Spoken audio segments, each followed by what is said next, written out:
Good morning, students. Yesterday, in previous lecture, we see the DNA replication. In that, replication of DNA, then semi-conservative method of replication, then mechanism of DNA replication. In that, various points are there. First point is activation of nucleotides. Then second point of origin or initiation. Then third point incision, unwinding of DNA molecule. And fifth one, synthesis of new strand and formation of new DNA chains.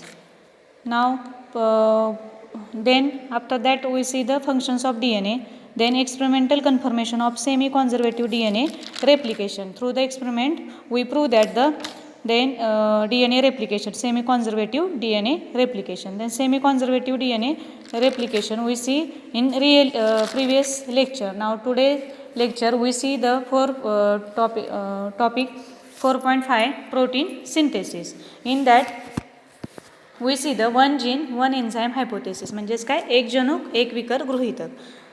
In that we see George Biddle and Edward Tatum in 1941 exposed spores of the fungus Neurospora, म्हणजे Neurospora crassa बुरशीतील बीजाणूंमध्ये काय केलेलं आहे, to mutagenic agents like X-ray causing mutation in DNA. बघा 1941 काय केलं, the scientist George Beadle and Edward Tatum यांनी spores of fungus Neurospora crassa बुरशीमधील बीजाणूंमध्ये काही म्युटॅजेनिक एजंट्स म्हणजेच काय उत्प्रेरक घटक असतात, त्यामध्ये एक्स-रे क्षकिरणांसारखे काही एजंट हे DNA मध्ये म्युटेशन घडवतात. म्युटेशन म्हणजे काय, उत्प्रेरण घडवतात. बघा पुन्हा एकदा, the George Beadle and Edward Tatum in 1941 expose spores of the fungus Neurospora crassa to mutagenic agents like X-ray causing mutations in DNA. बघा ते नंतर त्याच्यामध्ये काय केलं बघा, they obtained some mutant strain of Neurospora crassa which lacked specific enzyme. त्यांनी काय केलं तर ते न्यूरोस्पोरा क्रॅसा हे म्युटंट स्टेन खंडाच्या स्वरूपात असतात आणि स्पेसिफिक एन्झाईम्स म्हणजेच काही जे विशिष्ट विकर आहेत त्यांचा तुटवडा निर्माण करतात किंवा त्यांना नष्ट करतात. हे जे आहेत म्युटंट स्टेन्स म्हणजे ते काय करतात, तर Neurospora crassa which lacked specific enzyme, ते काय करतात की ते न्यूरोस्पोरा क्रॅसा हे म्युटंट स्टेन्स खंडाच्या स्वरूपात असतात आणि स्पेसिफिक एन्झाईम जे विशिष्ट विकर आहेत त्यांचा तुटवडा निर्माण करतात किंवा त्यांना नष्ट करतात. They concluded that a gene is segment of DNA which codes for an enzyme. ह्याच्या त्यांनी काय निष्कर्ष काढला की DNA हा DNAचाच एक सेगमेंट आहे किंवा खंड आहे जो एन्झाईमसाठी कोड देतो. कोड म्हणजे काय, संकेत देतो. काय तर they concluded that a gene is segment of DNA which codes for an enzyme. तो एन्झाईमसाठी काय करतो, संकेत देतो. कोण, तर gene. It was named as one gene one enzyme hypothesis. ह्यालाच काय म्हटलं गेलं नंतर, त्यामुळेच त्यांनी ह्या हायपोथेसिसला काय नाव दिलं, one gene one enzyme hypothesis. आता बघा ह्या जी प्रोटीन सिंथेसिसची प्रोसेस आहे त्याच्यासाठी काय रिक्वायरमेंट्स लागतात. The process of protein synthesis requires DNA to provide base sequence. आधारभूत क्रम काय लागतो, DNAचा आधारभूत क्रम लागतो. नंतर 20 टाईप्स ऑफ अमिनो ॲसिडचे 20 प्रकार लागतात. नंतर non genetic types of RNA चे टाईप्स बघितले आपण, mRNA, rRNA आणि tRNA. mRNA म्हणजे मेसेंजर RNA, rRNA म्हणजे रायबोझोमल RNA आणि tRNA म्हणजे ट्रान्सफर RNA. नाव ribosomes as site of protein synthesis. Ribosomes as a site of protein synthesis आणि ATP आणि GTP as source of energy सोर्ससाठी काय लागतात, ATP और GTP. बघा proteins are very important molecules. They serve as structural component enzyme and hormones. Proteins काय करतात तर खूप त्यांचा रोल काय, खूप मोठा रोल आहे प्रोटीन्सचा या प्रोटीन सिंथेसिसमध्ये. तर हे काय बायोमॉलिक्युल्स आहेत. दे सर्व्स म्हणजे ते काय करतात, structural components enzymes and hormones. The cell need to synthesise new protein molecule. The process of protein synthesis includes transcription and translation. ह्याच्यामध्ये काय होतात, द दोन मेन प्रोसेस आहेत, एक आहे ट्रान्सक्रिप्शन आणि एक आहे ट्रान्सलेशन. ट्रान्सक्रिप्शन म्हणजे काय तर प्रतिलेखन. ट्रान्सक्रिप्शन म्हणजे काय इन मराठी, प्रतिलेखन. The process of कॉपिंग of genetic information from one template स्टँड of DNA into a single strand RNA transcript is termed as transcription. काय म्हणतात बघा, the process of कॉपिंग of genetic information. काय जे जेनेटिक इन्फॉर्मेशन आहे त्याची काय करायची, कॉपी, ते प्रोसेस फ्रॉम वन टेम्पलेट स्टँड ऑफ DNA, एक स्टँडचा DNA टेम्पलेट स्टँड आहे तिथून कुठून into a single stranded RNA transcript, नंतर त्याच्यानंतर काय single stranded RNA transcript is termed as transcription. ह्या प्रोसेसलाच काय म्हणायचं, transcription. During this process synthesis of complementary स्टँड ऑफ RNA टेक्स प्लेस. ह्याच्यानंतर काय होतं, ह्या प्रोसेसनंतर जर तो कॉम्प्लिमेंटरी स्टँड आहे RNAचा तो काय करतो, भाग घेतो आणि except that the adenine nitrogen base pairs with the uracil base instead of thymine. Except म्हणजे हे सोडून, जेव्हा RNAमध्ये काय होतं, adenine nitrogen bases pairs with the uracil थायमिनच्या जागेवरती युरॅसिल हा नायट्रोजनस बेस पेअर होतो, त्याला ते सोडून हे काय करतात, तर ट्रान्सक्रिप्शनमध्ये भाग घेतात. आता नंतरचा पॉईंट आहे सेंट्रल डॉग्मा. तर हा सेंट्रल डॉग्मा काय आहे ह्याच्यामध्ये, प्रोटीन सिंथेसिसमध्ये बघा, DNA determines the sequence of amino acid in a polypeptide through mRNA.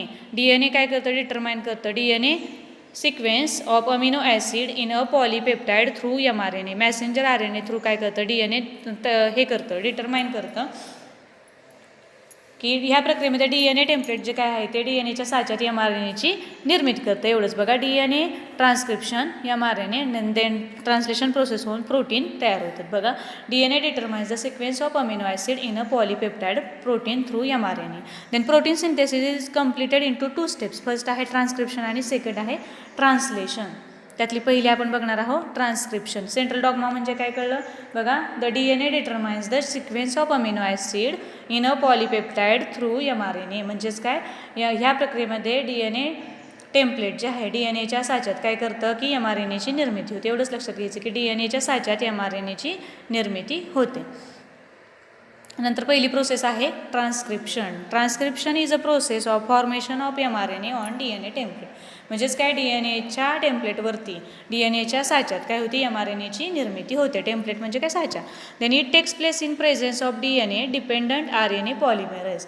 DNAवर अवलंबून असलेल्या पॉलिमरेज RNAच्या उपस्थितीत ही प्रक्रिया घडते. कोणाच्या, पॉलिमरेज RNA पॉलिमरेजच्या उपस्थितीत ही प्रक्रिया घडते.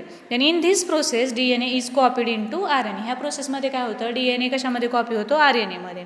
For transcription activity promoter, structural gene and terminator are essential. ह्या प्रक्रियेमध्ये काय आवश्यक असतं, प्रमोटर म्हणजे काय, प्रवर्तक, स्ट्रक्चरल जीन म्हणजे काय, रचनात्मक जनुक, आणि टर्मिनेटर आर इसेन्शियल.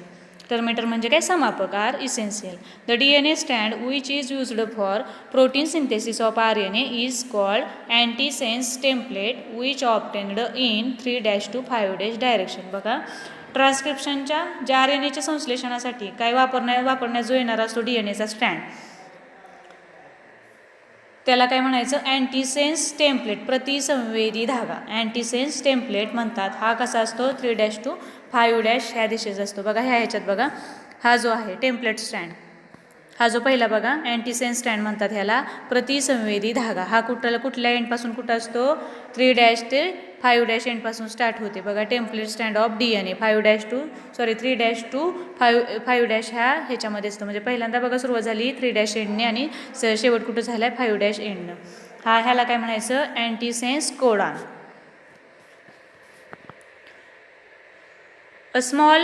कुठे गेला, a small DNA sequence which provide binding site for DNA polymerase is called promoter which is present towards 5' end किंवा upstream. बघा, RNA पॉलिमरेजच्या बाइंडिंग साईट लहान DNA सिक्वेन्सची मदत होते. बघा, जो RNA पॉलिमरेजच्या बाइंडिंग साईट म्हणजे बांधणीसाठी लहान DNA सिक्वेन्सची जी मदत होते त्याला काय म्हणायचं, प्रमोटक म्हणतात. तो 5' टोकाकडे असतो. यालाच काय म्हणायचं, प्रवर्तक किंवा प्रमोटर. कुठल्या टोकाला असतो तो, 5' टोकाला. A small DNA sequence of DNA which terminates the transcription process called terminator. मग लहान DNA सिक्वेन्स जो आहे हे ट्रान्सक्रिप्शन प्रक्रिया टर्मिनेट करतात, त्याला टर्मिनेटर म्हणतात. म्हणजेच काय, समापक म्हणतात. तो 3' एंड टोकाकडे असतो.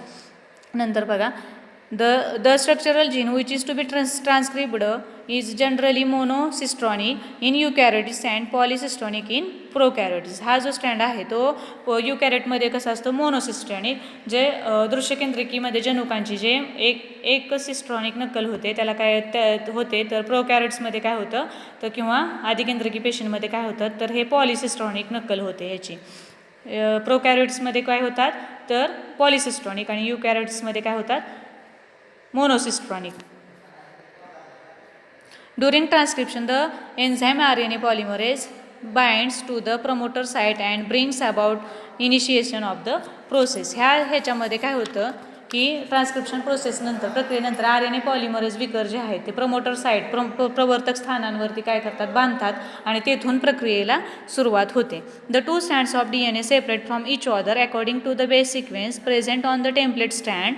The complementary RNA nucleotides are selected and joined one after the other to form the mRNA स्टँड. बघा ह्याच्यानंतर काय होतं, DNAचे दोन्ही जे स्टँड आहेत एकमेकांपासून सुट्टे होतात, आणि त्यानंतर काय होतं, कॉम्प्लिमेंटरी जो परिपूरक RNA न्यूक्लियोटाइड आहे त्याची निवड करून ते एका पाठोपाठ जोडले जाऊन mRNAचे स्टँड तयार होतात.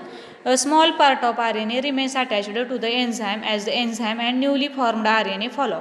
नंतर काय होतं, RNAचा जो लहान भाग आहे तो काय करतो, एन्झाईम विकराला जोडला जातो. तेव्हा विकरे जे आहेत टर्मिनेशन रिजन समापक भागात पोहोचतात, तेव्हा विकरे आणि नवीन मांडणी केलेले RNA काय होतात, गळून पडतात. काय होतं बघा, जो RNAचा लहान भाग आहे तो काय करतो, एन्झाईमला जोडला जातो, आणि जेव्हा विकरे जे टर्मिनेटर रिजन म्हणजे समापक भागात पोहोचतात तेव्हा काय होतं, ती विकरे आणि नवीन मांडणी केलेले RNA काय होतात, गळून पडतात.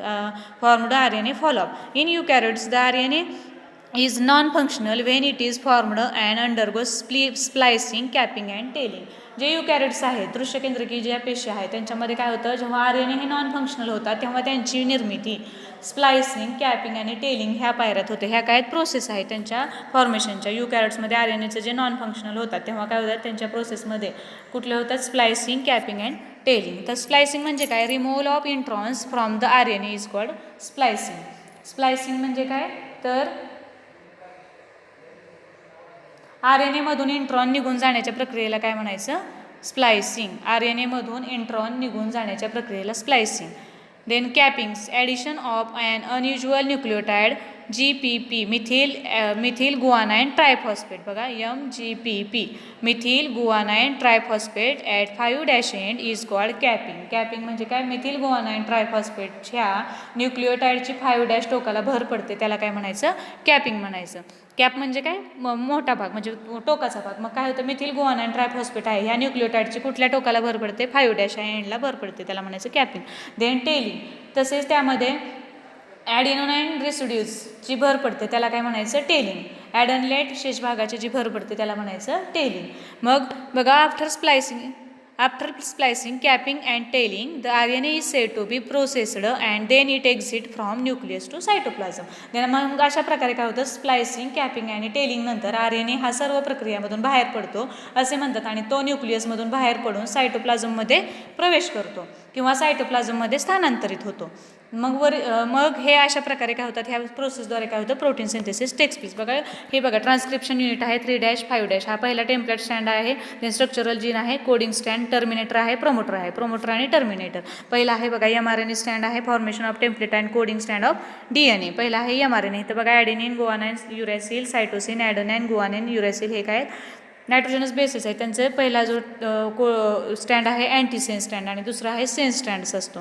तर अँटीसेन्स स्टँडची सुरुवात कुठून होते, 3' एंडपासून 5' एंडपासून. ह्यालाच काय म्हणतात, टेम्पलेट स्टँड ऑफ DNA. आणि जो सेन्स स्टँड आहे त्याला काय म्हणायचं, कोडिंग स्टँड ऑफ DNA. त्याची सुरुवात कुठून होते, 5' एंड टू 3' एंड. हे बघा, हे formation of template and coding स्टँड ऑफ DNA हे पुस्तकातली आकृती आहे. आणि transcription and processing of hnRNA and to mRNA in eukaryotes. तर अशा प्रकारे हा आपण काय, we see in that lecture total process of protein synthesis. नाव next part we see next lecture. Thank you.